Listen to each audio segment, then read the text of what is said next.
Okay, so I wanted to make a video about my piercing because there are a lot of things that I wish people would have told me before that would have made me a lot less scared about getting it. The first thing is how badly does it hurt? I read a lot of websites and researched this, and people psyched me out. They were like, it's the worst piercing, the worst pain I've ever had in my life, and all this stuff. And I was like, oh my god, this is gonna be so awful. I'm gonna like freak out and have a nervous breakdown, whatever. Um, it didn't really hurt me that bad at all. Felt like a bee sting. Um, I had no swelling. I had no bleeding, and the soreness only lasted a couple hours. Um, I had a really thin sweet spot though, but I think really it just comes down to your level of pain tolerance. And I thought this was gonna hurt me really bad because this is my first legitimate piercing besides my ears, and it was really easy for me to get. The next thing was flipping it up and down. I also read a lot about if you flip it up, if you leave it flipped up, then it can heal crooked and all kinds of stuff like that. And my piercer told me none of that's true. Basically, what it comes down to is you yanking on it.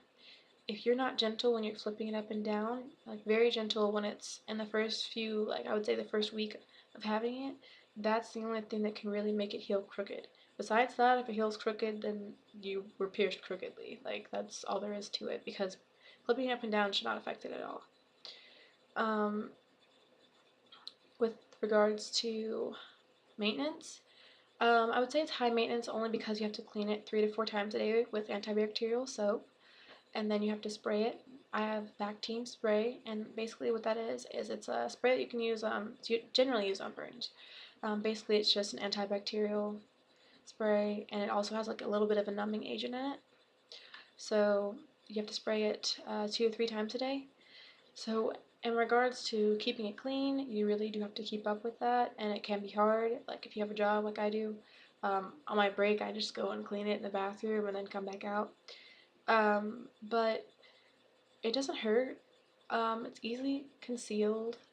It, I mean, it's probably one of the easiest piercings to get because if I ever choose to take it out, there's not gonna be some visible scar that someone's gonna see on my face, and it's gonna be like it was never there.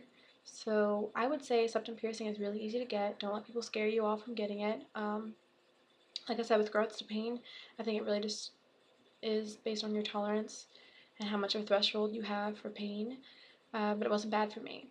My piercer also told me that the second week of my piercing, it would throb and hurt really bad. Like I wouldn't have any pain, and then I'd wake up one day and it would start to hurt. That hasn't happened to me, and this is my third week, so I assume that I'm not going to have any pain. Um, but that may happen to someone else. Um, but past that, I would say a septum piercing is probably one of the most simple and best choices to get because I think it looks good on most people and it doesn't get in the way of things. Like I know if you have a belly button ring that can get caught on your clothes and snagged on your clothes and any really piercing on your face because if you're putting on a shirt or whatever it can just get caught. Um, you do have to be careful about remembering that it's in your nose because for me I would wake up sometimes and then kind of forget that it was there and bump it or whatever, but it doesn't hurt that bad when you bump it, to me anyway. But yeah, I would say septum piercing is definitely a go if you're on the fence. Just go for it. Mine costs $60, but only because the piercing or the jewel that I have right now is bigger than the one that I'm going to have. I'm going in this Friday to get it changed to a smaller one, but he gave me a longer jewel so that it would stay flipped. Because a lot of times people's retainers are too small, so when they flip them up, they can fall back down if they sneeze or cough or if they're bent down or something. So this one definitely stays up there because it's pretty long.